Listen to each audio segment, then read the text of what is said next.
ദൈവത്തിന്റെ ഭക്തനായ നോഹ പട്ടണം തോറും വിളിച്ചു പറഞ്ഞു, ഇതാ ന്യായവിധി വരാൻ പോകുകയാണ്, ന്യായവിധി വരാൻ പോകുകയാണ്, മാനസാന്തരപ്പെട്ടോണം, ഞാനൊരു പെട്ടകമുണ്ടാക്കുകയാണ്, ഈ പെട്ടകത്തിലേക്ക് കയറി വന്ന് രക്ഷ പ്രാപിച്ചു കൊള്ളണമെന്ന് നോഹ വിളിച്ചു പറഞ്ഞു.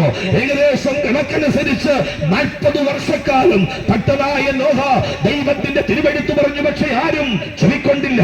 ഇന്നും നമുക്ക് വിളിച്ചു പറയാനുള്ളത്, ഈ ലോകം നശിക്കാൻ വേണ്ടി പോകുകയാണ്. ഈ ലോകത്തിൽ ദൈവത്തിന്റെ വരവ് ഇതാ ആസന്നമായിരിക്കുന്നു. അതിന്റെ തെളിവുകൾ ഇതാ വിളിച്ചു പറയുന്നു.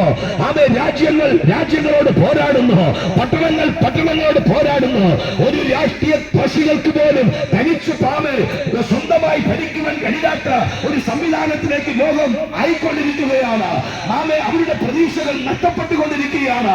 ഇത് സൂചിപ്പിക്കുന്നത്, ഈ ലോകത്തെ നീതിയോടുകൂടെ ഭരിക്കുവാൻ, ഈ ലോകത്തെ നന്നായി ഭരിക്കുവാൻ ഒരു ഭരണകർത്താവായ, ഒരു രാജാവായ യേശു ക്രിസ്തു ലോകത്തിൽ വരുവാൻ സമയമായിരിക്കുന്നു. വേറെ ഒന്നും ശേഷിക്കാതെ സകലവരും താളടിയാകുന്ന ഒരു ദിവസം വരാൻ പോകുകയാണ്. അത് നിന്റെ ജീവിതത്തിൽ വരുന്നുണ്ട്. മാനസാന്തരപ്പെട്, യേശുവിനെ വിശ്വസിക്ക്, ദൈവവചനത്തിൽ നീ കീഴ്പ്പെട്. ഇനി നിന്റെ അലങ്കാരത്തെ വിട്ട്, നികളത്തെ വിട്ട് ദൈവവചനത്തിലേക്ക് പ്രവേശിക്ക്. യേശുവേ എന്ന് വിളി. നീ ഒരു പാപിയാണെന്ന് സമ്മതിച്ചോ. എന്നാൽ ഇന്ന് രാത്രി പകൽക്കാലം വിളിച്ചു പറയുക, ദൈവം നിന്നെ രക്ഷിക്കുവാനിടയായി തീരും. അതുകൊണ്ടാണ് ഞങ്ങൾ ഒരു സഭായോഗത്തിന് ശേഷം ഇത്രയും ദൈവദാസന്മാരും ദാസിമാരും സഹോദരിമാരും കുഞ്ഞുങ്ങളും ഇങ്ങനെ കടന്നു വന്ന ചങ്കുപൊട്ടുന്ന നിലയിൽ പ്രസംഗിക്കുന്നതിന്റെ സാരമെന്ന് പറഞ്ഞാൽ, ഇവിടെ യേശു വരുവാൻ സമയമായിരിക്കുന്നു.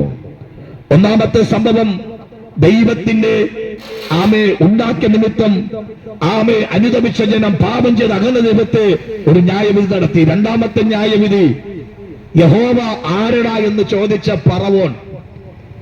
ദൈവത്തിന്റെ ഭക്തനായ മോശ ഫറവോൻ എന്ന രാജാവിന്റെ അടുക്കൽ ചെന്ന് പറഞ്ഞു, നീ അടിമയാക്കി വെച്ചിരിക്കുന്ന ജനത്തെ വിട്ടുതരണമെന്ന് പറയുമ്പോൾ ഈ ഫറവോൻ ചോദിക്കുന്നു, നിന്റെ ദൈവമായ യഹോവ ആരടാ നിന്റെ ദൈവം? നിന്റെ ദൈവത്തിന്റെ വാക്ക് കേൾക്കാൻ ഞാൻ ആര് എന്ന് ചോദിച്ച ഫറവോൻ ഇതുവരെയും കാണാത്ത വലിയ ന്യായവിധിയുടെ അനുഭവങ്ങൾ ആ ഫറവോൻ കാണുവാനിടയായി. വിശുദ്ധ വേദപുസ്തകം, പുറപ്പാട് പുസ്തകം, അതിൻ്റെതായിരിക്കുന്ന പുസ്തകം അതിന്റെ 5 മുതൽ അങ്ങോട്ട് വായിക്കുമ്പോൾ ഫറവോൻ അനുഭവിച്ച, ആരടാ എന്ന് കേട്ട ഫറവോൻ, ആരാടാ ദൈവമെന്ന് ചോദിച്ച ഫറവോൻ, തന്റെ രാജ്യം അനുഭവിച്ച വേദന എത്രയാണെന്ന് വിശുദ്ധ ബൈബിൾ ചൂണ്ടിക്കാണിക്കുന്നു.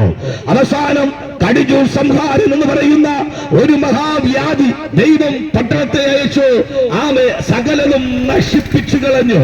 ഇന്ന് പകൽക്കാലം ദൈവത്തിന്റെ വചനം ശ്രദ്ധിക്കുന്ന അമ്പലത്തിങ്കാലെ ദൈവം ആരടാ എന്ന് ചോദിക്കുന്നവരോട്, ഞാനാണടാ ദൈവമെന്ന് പറയുവാൻ ഒരുവന് മാത്രമേ കഴിയത്തുള്ളൂ. അത് നമ്മുടെ കർത്താവായ യേശു ക്രിസ്തു മാത്രമാണ്. മരിച്ചവരുടെ ഇടയിൽ നിന്നും ഉയർത്തെണീറ്റ ഒരേ ഒരു ദൈവം മാത്രമേ ഉള്ളൂ. അത് കർത്താവായ യേശു ക്രിസ്തു മാത്രമാണ്. അതുകൊണ്ടാണ് ഞങ്ങൾ വിളിച്ചു പറയുന്നത്, മറ്റൊരുത്തനിലും രക്ഷയില്ല, മറ്റൊരുത്തനിലും സമാധാനമില്ല, മറ്റൊരുത്തനിലും സന്തോഷം നേടുവാൻ കഴിയത്തില്ല. രക്ഷ നേടുവാനും സമാധാനം നേടുവാനും സന്തോഷം നേടുവാനും ഈ ലോകത്തിൽ ഒരേ ഒരു ദൈവം മാത്രമേ ഉള്ളൂ. അത് കർത്താവായ യേശു ക്രിസ്തു മാത്രമാണ്. ഈ